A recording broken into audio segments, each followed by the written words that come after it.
આપણે લાસ્ટ લેક્ચરની અંદર જોયું હતું કે એચજીપીના લક્ષ્યાંકો જોયા હતા, બરાબર. હવે જો આપણે એચજીપીની જ ડિટેલ જોઈએ, એક્ઝામની અંદર મોસ્ટ પ્રોબેબલી આ પેરેગ્રાફ જે હમણાંનો જે પેરેગ્રાફ છે એની અંદરથી મોસ્ટ પ્રોબેબલી આપણને એમસીક્યુ પૂછી શકાય. જો આપણે એચજીપીની વાત કરીએ તો આપણે કીધેલું કે એચજીપી એટલે તે સમયની અંદર એક મેગા પ્રોજેક્ટ તરીકે હતો, બરાબર. મેગા પ્રોજેક્ટ તો હતો જ, પરંતુ આપણે એવું કહી શકાય કે 13 વર્ષની યોજના, એટલે કે આ જે પ્રોજેક્ટ છે એ 13 વર્ષ જેટલો ચાલેલો, બરાબર છે. આ પ્રોજેક્ટ એ 13 વર્ષ ચાલેલો, એટલે કે આપણે એને મેગા પ્રોજેક્ટ તરીકે પણ કહી શકાય. 1990માં સ્ટાર્ટ થયેલો અને 2003-4 સુધીમાં ફિનિશ થયેલો. પછી 1-2 વર્ષ પછી એના જે પ્રોજેક્ટનું જે કામ છે એનાલિસિસ થયેલું અને પછી પબ્લિશ થયેલું.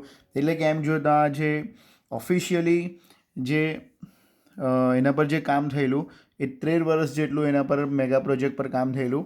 પછી એના જ કામનું એનાલિસિસ થયેલું, એ જ પબ્લિશ થયેલું. એમ થતાં 15-17 વર્ષ સુધી આ પ્રોજેક્ટ ચાલેલો, બરાબર છે. તો એચજીપી એ 13 વર્ષ સુધી ચાલેલો પ્રોજેક્ટ હતો અને આપણે લાસ્ટ ટાઈમ જોયેલું કે એની અંદર કેટલો ખર્ચો હતો, બરાબર છે. તો એના માટે યુએસ ડિપાર્ટમેન્ટ ઓફ એનર્જી, બરાબર છે. તો યુએસ ડિપાર્ટમેન્ટ ઓફ એનર્જી અને આપણે એવું કહેતું ચાલે કે બીજું જે નેશનલ ઇન્સ્ટિટ્યૂટ ઓફ હેલ્થ, બરાબર છે. તો યુએસ ડિપાર્ટમેન્ટ ઓફ એનર્જી અને નેશનલ ઇન્સ્ટિટ્યૂટ ઓફ હેલ્થના સંયોગથી, આ બંને સંસ્થાના સંયોગથી આપણે એવું કહેતો ચાલે કે આ પ્રોજેક્ટની શરૂઆત થયેલી. આ પ્રોજેક્ટની શું થયેલી? શરૂઆત થયેલી. તો ક્લિયર થઈ ગયું. તો તમને કીધું ને કે આ પેરેગ્રાફની અંદરથી એમસીક્યુ પૂછાય, તો તમને એક્ઝામ પૂછાય કે એચજીપીનો કાર્યકાલ કેટલો હતો, તો કેટલા વર્ષની યોજના હતી. તો પહેલાં જ એમસીક્યુ હતો, અહીંયાથી આપણને પહેલાં એમસીક્યુ મળે 13 વર્ષનો. તમને એક્ઝામ એવું પૂછાય કે એચજીપી એ કોના સંયોગથી સ્ટાર્ટ થયેલું, તો તમે કહી શકાય યુએસ ડિપાર્ટમેન્ટ ઓફ એનર્જી અને નેશનલ ઇન્સ્ટિટ્યૂટ ઓફ હેલ્થથી શરૂ થયેલું. પરંતુ જો આપણે વાત કરીએ તો જો શરૂઆતની વાત કરીએ કે જ્યારે એચજીપી શરૂઆત થયેલી ત્યારે શરૂઆતની અંદર એક ગ્રુપ હતું, એનું નામ છે વેલકમ ટ્રસ્ટ, બરાબર. તો એક્ઝામમાં બી પૂછી શકાય કે શરૂઆતની અંદર એક્ઝામ ઓકે. તો અહીંયાથી એક બીજો ક્વેશ્ચન બી પૂછી શકાય કે શરૂઆતની અંદર મતલબ કે આની મુખ્ય ભાગીદારી કોની હતી. તો યાદ રાખજો કે વેલકમ ટ્રસ્ટ અને એ હતું યુકેથી હતું, બરાબર છે. તો યુકેનું એક જે વેલકમ ટ્રસ્ટ હતું તે એમ કહેતો ચાલે કે શરૂઆતની અંદર આ જે હ્યુમન જીનોમ પ્રોજેક્ટ છે એની અંદર એની મુખ્ય ભાગીદારી હતી, બરાબર છે. અને ત્યાર પછી પહેલાં તો આપણે કીધું તેમ કે મુખ્ય ભાગીદારી કોની હતી? યુકેની હતી અને તે બી યુકેની અંદર આવેલું જે વેલકમ ટ્રસ્ટ છે તેની. અને ત્યાર પછી આપણે એવું કીધું ચાલે કે ત્યાર પછી જાપાન છે, ત્યાર પછી ફ્રાન્સ છે અને ત્યાર પછી ચાઇના છે, બરાબર. એણે પણ આ પ્રોજેક્ટની અંદર શું કર્યો? સહયોગ કર્યો, ખબર્યું. અને ફાઇનલી જે 1990માં જે સ્ટાર્ટ થયેલો જે પ્રોજેક્ટ હતો એ 2003ની અંદર આપણે એવું કહેતો ચાલે કે આ પ્રોજેક્ટ કમ્પ્લીટ થઈ ગયો. બટ એનું વર્ક કમ્પ્લીટ થઈ ગયું, બટ મેં તમને કીધું તેમ કે હજુ એનું એનાલિસિસ અને એનું પબ્લિશ કરવાનું પણ બાકી હતું, બરાબર છે. તો હવે તમને એચજીપી વિશે ઘણી બધી ઇન્ફોર્મેશન મળી છે, પણ યાદ રાખજો કે જ્યારે હ્યુમન જીનોમ પ્રોજેક્ટ વિશે પૂછવામાં આવે ત્યારે શું પૂછેલું છે એ ધ્યાનમાં રાખવાનું હતું, બરાબર. એક તો આપણે કીધું તેમ આની આગળનો એક 2 માર્કનો ક્વેશ્ચન હતો કે હ્યુમન જીનોમ પ્રોજેક્ટના લક્ષ્યાંકો, બરાબર છે. અને ઘણી વખત જો હ્યુમન જીનોમ પ્રોજેક્ટ પૂછાય, લક્ષ્યાંકો નહીં પૂછાય, તો આપણે જે ડિસ્કસ કર્યું છે હ્યુમન પ્રોજેક્ટ વિશે કે મેગા પ્રોજેક્ટ હતો, 13 વર્ષની યોજના હતી, શાના માટે ઉપયોગમાં લેવાનું વિચારતા હતા, બરાબર છે. એ બધું તમે હ્યુમન જીનોમ પ્રોજેક્ટમાં લખી શકો, બરાબર છે. હવે જ આપણે એક સ્ટેપ આગળ જઈએ તો હ્યુમન જીનોમ પ્રોજેક્ટ એ 1990માં સ્ટાર્ટ થયેલો, બરાબર. એની અંદર કોનો સહકાર હતો એ આપણે બધું જોયું અને અંદર કયા ડિપાર્ટમેન્ટના માધ્યમથી એ સ્ટાર્ટ થયેલો. પરંતુ યાદ રાખવાનું કે 1900માં સ્ટાર્ટ થયેલો અને 2003માં એનું કાર્ય અથવા તો પ્રોજેક્ટ પૂર્ણ થયેલો, બરાબર છે. હવે જોઈએ તો આ હ્યુમન જીનોમ પ્રોજેક્ટથી આપણે શું ફાયદો થવાનો હતો? તો વ્યક્તિઓમાં જોવા મળતી ડીએનએની ભિન્નતા, વ્યક્તિઓમાં જે ડીએનએ છે, ડીએનએ એટલે કે આપણે એને બોલીએ છીએ જનીનિક દ્રવ્ય. વ્યક્તિઓમાં એટલે આપણે બોલીએ છીએ ડીએનએ એટલે શું બોલાય? એનું જનીનિક દ્રવ્ય. તો એ જનીનિક જે દ્રવ્ય છે, બરાબર, તેને આપણે ડીએનએ કહીશું અથવા તો એ જનીનિક દ્રવ્યની અંદર શું જોવા મળશે? ભિન્નતા. અને આ જનીનિક દ્રવ્યમાં જે ભિન્નતા છે એને અકોર્ડિંગ જ આપણે આજે એકબીજાથી કેવા છે? જુદા છે. આપણી અંદર જે વેરિએશન છે તે શાના આધારે છે? આપણી અંદર જોવા મળતી જનીનિક ભિન્નતાને આધારે છે. તો એને અકોર્ડિંગ ટુ આપણે એવું કહેતો ચાલે કે આ ભિન્નતા વિશેની જે જાણકારી છે, બરાબર, એ જાણકારીથી માનવમાં જોવા મળતા હજારો અનિયમિતતા, એટલે આપણે જો આ પ્રોજેક્ટ હ્યુમન જીનોમ પ્રોજેક્ટના લીધે આપણે ખબર ગઈ કે ડીએનએની અંદર શું છે, ભિન્નતા છે. આ જાણકારીથી આપણે એવું કહી શકીએ તો ચાલે કે માનવમાં જે જોવા મળતી જે હજારો પ્રકારની અનિયમિતતા છે કે જેને આપણે જનીનિક અનિયમિતતા પણ કહી શકાય, અને એને અકોર્ડિંગ ટુ કેટલીક પછી એક અનિયમિતતા પણ છે. તો એ હજારો જે અનિયમિતતા છે એ હજારો અનિયમિતતાને ઓળખવા માટે અને બની શકે તો એને રિલેટેડ એની સારવાર કરવા માટે આપણને હ્યુમન જીનોમ પ્રોજેક્ટથી શું મળશે, સહાયતા મળશે. બરાબર છે. એટલે પહેલાં તો આપણને કયા પ્રકારની અનિયમિતતા છે એ આપણે ઓળખી શકતા હતા નહીં, પરંતુ હ્યુમન જીનોમ પ્રોજેક્ટને આધારે, બરાબર, આપણને દરેક વ્યક્તિની અંદર ડીએનએની અંદર શું જોવા મળી, ભિન્નતા જોવા મળી, અને એની જાણકારીથી આપણા માનવમાં જોવા મળતા જે હજારો પ્રકારની જે અનિયમિતતા છે તેને ઓળખવા માટે, બરાબર, અને તેને રિલેટેડ જે ખામી છે એની સારવાર કરવામાં આપણને શું મળી, સહાયતા મળી, એમ કહી શકાય તો ચાલે. બરાબર છે.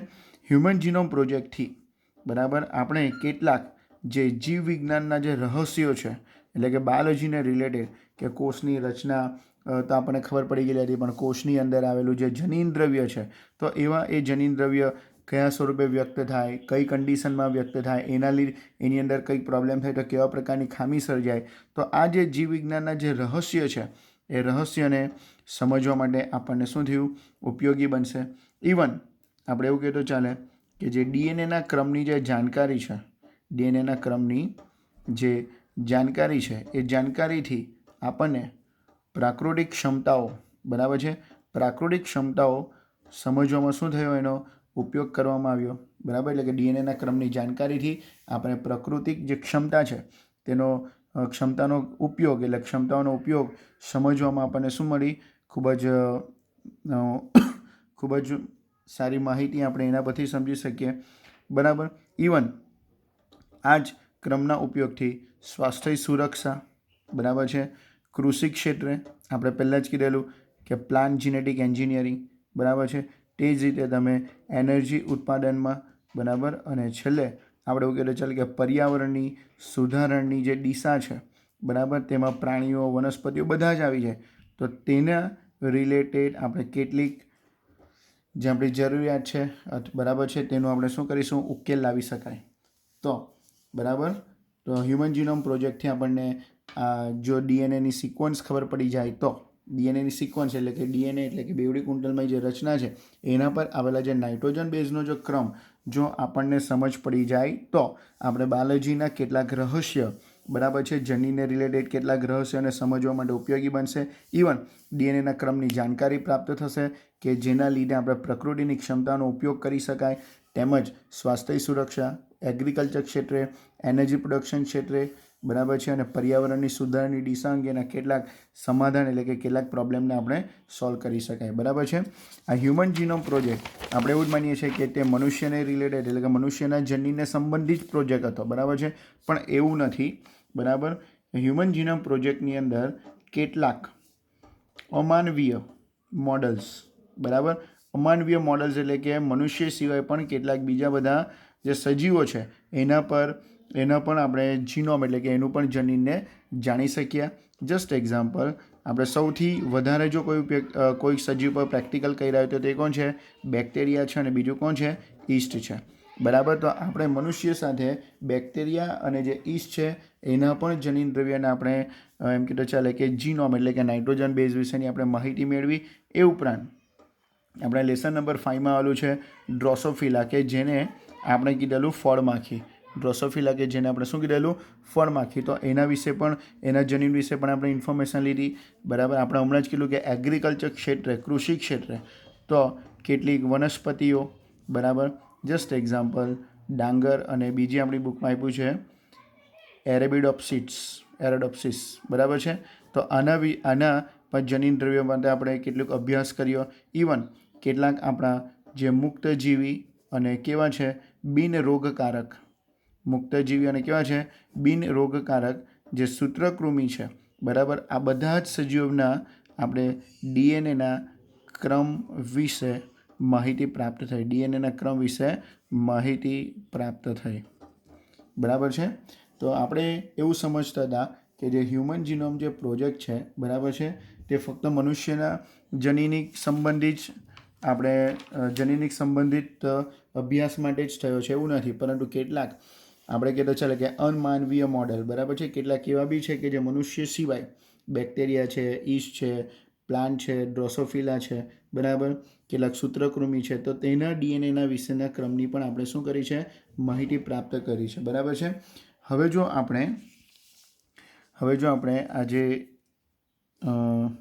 હ્યુમન જીનોમ પ્રોજેક્ટ છે, બરાબર, એ કેવી રીતે કાર્ય કરશે અથવા તો કેવી રીતે હ્યુમન જીનોમ ને શોધે, બરાબર, એટલે કે આપણે એની મેથોડોલોજીસ, બરાબર, અથવા તો એની કાર્યપ્રણાલી, અથવા તો એની શું જોવાની છે, કાર્યપ્રણાલી, કે કયા સિદ્ધાંત પર કાર્ય કરશે, એની કાર્યપ્રણાલી જોવાની છે કે કયા સિદ્ધાંત પર કામ કરશે, એ કેવી રીતે કામ કરશે, કે જેના લીધે આપણે ડીએનએ સિક્વન્સને સમજી શકીશું, બરાબર, ડીએનએ સિક્વન્સ એટલે કે ડીએનએ પર આવેલો જે નાઇટ્રોજન બેઝનો ક્રમ કેવી રીતે સમજી શકીશું. તો યાદ રાખજો કે આની જે કાર્યપ્રણાલી છે, બરાબર, જેની જે કાર્યપ્રણાલી છે તેને આપણે બે મહત્ત્વની રીતે જોઈશું. તો એનું જે પહેલું જે રીત છે તેમાં કહી શકાય કે બધા જનીનો જે, બરાબર, બધા એવા જનીનો આપણે કેવી રીતે આને અભ્યાસ કરી શકીએ. તો પહેલી જો એનું મહત્ત્વપૂર્ણ રીત છે કાર્યપ્રણાલીની, આ કેવી રીતે વર્ક કરશે, તો એની પહેલી જે પ્રણાલીમાં બે મહત્ત્વપૂર્ણ રીત છે તેમાંની એક કે બધા જે જનીનો છે તેમાંથી કેટલાક જનીનો એવા છે કે આરએનએના સ્વરૂપમાં, બરાબર, વ્યક્ત થાય, એટલે કે આપણને ખબર કે પ્રત્યાંકન, ડીએનએમાંથી કેટલાક જનીન એવા બી છે કે જે આરએનએ સ્વરૂપે વ્યક્ત થશે અને કે જે આપણી બોડીમાં એક્સપ્રેસ થશે, બરાબર છે, એટલે કે તેના વિશે આપણે શું આપવાનું છે, ધ્યાન આપેલું છે, બરાબર છે. તો આટલું ક્લિયર થઈ ગયું હશે કે જેની કાર્યપ્રણાલી છે, મેથોડોલોજી છે, બરાબર, એ પ્રણાલીને બે મહત્ત્વપૂર્ણ રીતથી સમજી શકાય. પહેલી જે રીત છે તેમાં આપણે જોયું કે જે બધા જે જનીનો છે એવા જનીનો કે જે આરએનએ સ્વરૂપે શું થાય છે, વ્યક્ત થાય છે, તો તેના વિશે આપણે ધ્યાન આપીશું કે જેને આપણે એવું બી કહી શકાય કે એક્સપ્રેસ સિક્વન્સ ટેગ, એટલે કે એક્સપ્રેસ સિક્વન્સ ટેગ્સ, બરાબર. આવું કેમ કીધું, કેમ કે જે બેમાંની જે પહેલી રીત છે એ રીતમાં આપણે શું જોયું કે એવા જનીનો કે જે આરએનએ દ્વારા શું થયા છે, આરએનએ સ્વરૂપે શું થાય છે, વ્યક્ત થાય છે, બરાબર. એટલે કે આપણને ખબર છે કે ડીએનએ જે છે એ ડીએનએ પર આવેલો જનીનનો નાનો ટુકડો, એટલે કે એને કહેવાશે જનીન, બરાબર. તો કેટલાક જનીન એવા બી છે કે જે પ્રત્યાંકનની ક્રિયા દરમિયાન આરએનએ સ્વરૂપે શું થાય છે, વ્યક્ત થાય છે, એટલે એવું જનીન કે જે શું થશે, એક્સપ્રેસ થશે, બરાબર છે. તો જે આપણું જે ડીએનએ સિસ્ટમ છે, એટલે કે ડીએનએની જે સિક્વન્સ છે તેમાં આપણે કહ્યું કે અંદર આવેલા નાના જે ટુકડા છે તેને જનીન કીધું, બરાબર. તો એવા કેટલાક જનીન એવા છે કે જે આરએનએના સ્વરૂપે વ્યક્ત થશે, બરાબર છે. તો તેના વિશે આપણે ધ્યાન રાખીશું. તો એને કહેવાશે એક્સપ્રેસ સિક્વન્સ ટેગ્સ, એટલે કે તેને શોર્ટમાં તમે ECTS કહી શકો. જ્યારે એવા બી જનીનો છે કે જનીનોમાં જોવા મળતા બધા જ જીનોમના, બરાબર, એવા બી પાર્ટ છે કે જે આપણને કામના છે, એટલે કે કોઈ ચોક્કસ પ્રકારનું કોડિંગ કરે છે, અને કેટલાક એવા બી પાર્ટ છે કે જે કોડિંગ કરતા નથી, એટલે કે એને આપણે નોન કોડિંગ કીધું. તો તેના અનુક્રમોની બી આપણને શું મળવી જોઈએ, જાણકારી મળવી જોઈએ, અને તેને અકોર્ડિંગ ટુ આપણે તેનું કાર્ય નક્કી કરવું, બરાબર છે. તો બીજું તમને ખબર હશે પ્રેક્ટિકલ, એટલે કે બીજી એની રીત ખબર હશે, જનીનોમાં જોવા મળતા બધા જ જીનોમમાં કેટલાક જીનોમ કોડિંગ છે, એટલે ચોક્કસ સંકેત પ્રમાણે એના ચોક્કસ સંકેત છે, જ્યારે કેટલાક કેવા છે નોન કોડિંગ છે, જેનો કોઈ મતલબ નીકળતો નથી, બરાબર. તો તેવા અનુક્રમોની આપણે શું મેળવવાની છે, જાણકારી મેળવવાની છે, અને એ જાણકારી પરથી એનું કાર્ય નક્કી કરવું, બરાબર છે. તો તેને આપણે કહેવાશું સિક્વન્સ એનોટેશન, જેને આપણે શું કહીશું, સિક્વન્સ એનોટેશન.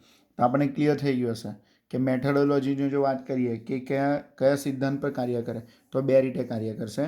એક છે જે બધા એવા જનીનો કે જે આરએનએ સ્વરૂપે વ્યક્ત થશે, કે જેને આપણે કહીશું એક્સપ્રેસ સિક્વન્સ ટેગ કહી શકાય. જ્યારે બીજી કઈ પ્રણાલી પ્રમાણે કાર્ય કરશે, એવા જનીનો, બરાબર, એવા જનીનો જોવા મળે કે જે બધા જ જીનોમની અંદર, એટલે કે જનીનમાં આવેલા બધા જ પાર્ટ, કોડિંગ અને નોન કોડિંગ પાર્ટ, બરાબર છે. તો તેનું આપણે એવું કહીએ તો ચાલે કે કોડિંગ અને જે નોન કોડિંગ પાર્ટ છે, તો તેનું અનુક્રમોની જાણકારી મળશે ને તેને અકોર્ડિંગ ટુ આપણે શું કરીશું, કંઈ કાર્ય કરીશું, એટલે કે કોઈ એનું કાર્ય નક્કી કરીશું એ પાર્ટનું, કોડિંગ અને નોન કોડિંગ તો ખબર છે કે કોઈ ચોક્કસ કાર્ય સાથે સંકળાયેલા નથી, પણ જે કોડિંગ પાર્ટ છે એનું કાર્ય નક્કી કરીશું તો એને કહેવાશે સિક્વન્સ એનોટેશન. એને તમે શું કહી શકાય, સિક્વન્સ એનોટેશન કહી શકાય. બરાબર છે. તો આ પણ તમને એક શોર્ટ ક્વેશ્ચન 2 માર્ક્સની અંદર પૂછી શકાય. 2 માર્ક્સની અંદર આ શોર્ટ ક્વેશ્ચન આપણને પૂછી શકાય. હવે જો આપણે જરાક આગળ જઈએ તો કોષના આજે આપણે જે એચજીપીની વાત કરીએ તો એચજીપીના કાર્ય કયા કયા હતા, તો આપણે એવું કહી શકાય તો કયા સિદ્ધાંત પર કાર્ય કરશે, કેવી રીતથી કાર્ય કરશે. તો કોષના જે કુલ ડીએનએ છે, બરાબર, કુલ ડીએનએની જગ્યાએ આપણે એવું બોલી શકાય કે જે કુલ જનીન છે, તો એ કુલ જનીનની અંદર રહેલા જે અનુક્રમો છે, આપણે અનુક્રમોને બી ડીએનએનો ક્રમ બોલી શકાય. બરાબર. તો એ કુલ જનીનના અનુક્રમોની આપણને શું મળવી જોઈએ, જાણકારી મળવી જોઈએ. બરાબર. તેના માટે આપણો પહેલો સ્ટેપ કે તમે કઈ રીતે જાણકારી મેળવી શકો, તો પહેલો સ્ટેપ કે કોષની અંદર રહેલું જે જનીન દ્રવ્ય છે એટલે કે જે ડીએનએ છે, તો એ ડીએનએનું આપણે શું કરવું પડશે, અલગીકરણ કરવું પડશે. બરાબર. એટલે કે ડીએનએનું પહેલું શું કરવાનું, આઇસોલેશન કરવાનું. બરાબર. આઇસોલેશન કરીને એને, બરાબર, આપણે જે જુદા જુદા આપણેનો અભ્યાસ કરવો હોય તો એને નાના નાના ખંડોમાં આપણે શું કરવું પડશે, તોડવું પડશે. એટલે એના રેન્ડમ ખંડો બનાવવું પડશે. રેન્ડમ એટલે ખબર ગયો ને, બરાબર. એના રેન્ડમલી આપણે જુદા જુદા નાના નાના ખંડો કરવું પડશે. તો પહેલું આપણો ટાર્ગેટ કયો હોવો જોઈએ, તો સેલમાંથી એટલે કોષમાંથી ડીએનએને આઇસોલેશન કરવાનું, એટલે એને છૂટું પાડવું અને તેના જે નાના નાના ખંડો છે એટલે તેના ખંડો છે એને રેન્ડમલી, એટલે કે જે ડીએનએનો મોટો ટુકડો છે એને નાના નાના ખંડોમાં રેન્ડમલી રીતે ખંડો બનાવવા. પછી એ જે ખંડો છે તેનો આપણે શું કરવાનું, વિશિષ્ટ વાહકોનો ઉપયોગ કરવાનો. વિશિષ્ટ વાહકો એટલે કે મોસ્ટ પ્રોબેબલી આપણે ઈસ્ટનો ઉપયોગ કરીશું અથવા તો કેટલી વખત બેક્ટેરિયાનો ઉપયોગ કરીશું. એટલે એ બેક્ટેરિયાની અંદર નાના ખંડોને આપણે મૂકવાના છે. બરાબર. તો વિશિષ્ટ વાહકોનો મદદથી, બરાબર, વાહકોની મદદથી યજમાનમાં એનું ક્લોનિંગ કરવાનું છે. યજમાનમાં એનું શું કરવાનું છે, ક્લોનિંગ. બરાબર. તો વિશિષ્ટ વાહકોનો ઉપયોગ કરવાનો એટલે બેક્ટેરિયા અથવા ઈસ્ટનો ઉપયોગ કરવાનો અને યજમાન એટલે કે એની અંદર મૂકીને તેનું ક્લોનિંગ એટલે આપણે જે એક નાનો ટુકડો છે એના ઘણા બધા ટુકડામાં ફેરવવાનું છે. બરાબર છે. તો ક્લોનિંગની જે પ્રોસેસ છે એ પ્રોસેસથી શું થશે કે પ્રત્યેક ડીએનએનું શું થશે, જે ડીએનએનો જે નાનો ટુકડો મૂકેલો છે એ નાના ટુકડાનું શું થશે, એમ્પ્લિફિકેશન થશે. ક્લોનિંગ એટલે પોતાના જેવી જ ઘણી બધી નકલો. બરાબર. તો આવો એક ડીએનએનો ટુકડા આપણે વિશિષ્ટ વાહકોમાં મૂકીશું. એ વાહકો એટલે કે યજમાનની અંદર એ ટુકડો જશે અને એનું સ્વયંજનન કરશે. એટલે એ ડીએનએનો જે નાનો ટુકડો હતો તેનું એક કરતાં વધારે વખત શું છે, એમ્પ્લિફિકેશન થશે. બરાબર છે. જેથી આવા એમ્પ્લિફિકેશન થયેલા જે ટુકડા છે,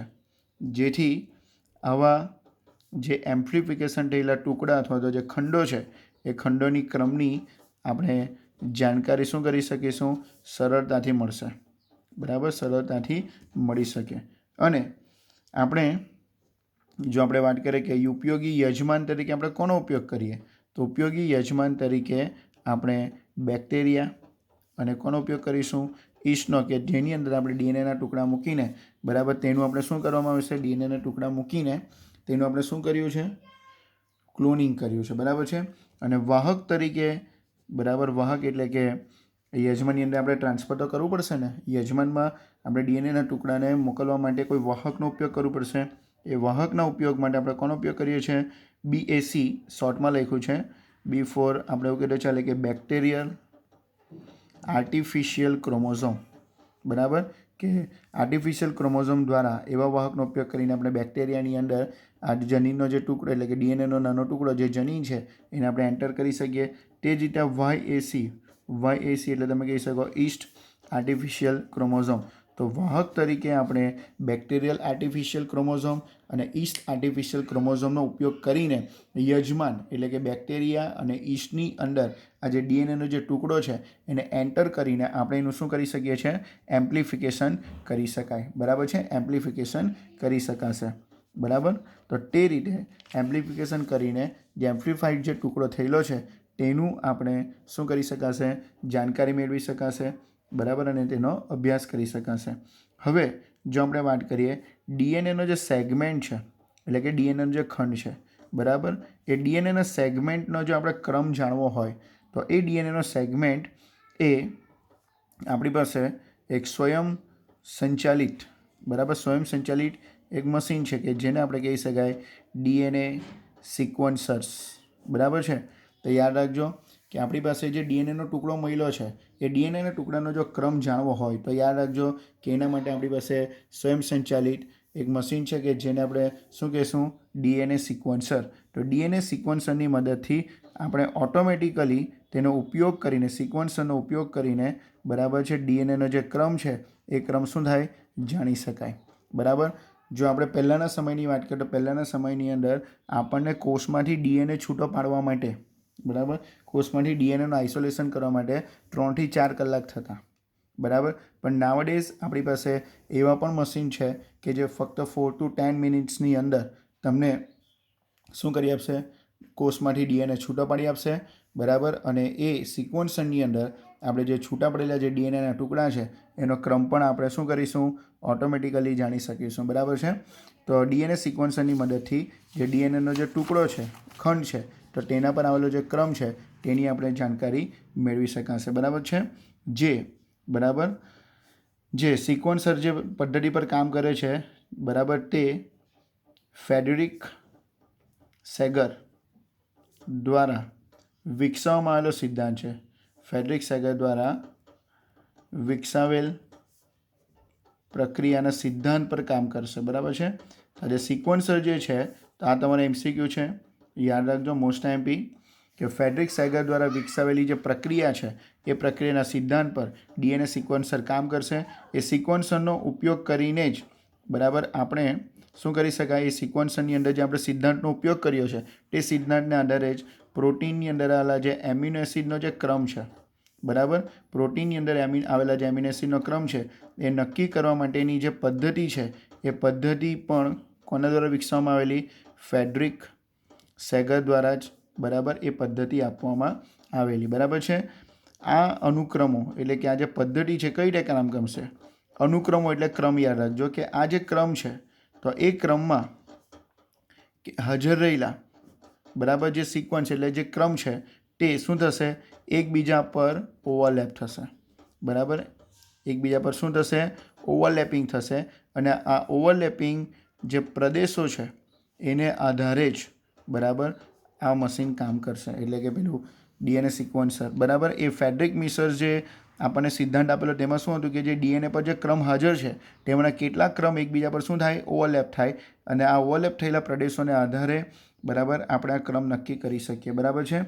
હવે આ જે ક્રમ છે આ ક્રમમાં શું ડેવલપ થશે, ઓવરલેપિંગ ડેવલપ થશે, બરાબર. ઓવરલેપિંગ જે સેગમેન્ટ છે એ સેગમેન્ટનું નિર્માણ થવું એ આવશ્યક છે, બરાબર. જો ઓવરલેપિંગ સેગમેન્ટનું જો નિર્માણ થાય તો જ આ પદ્ધતિ કામ કરશે.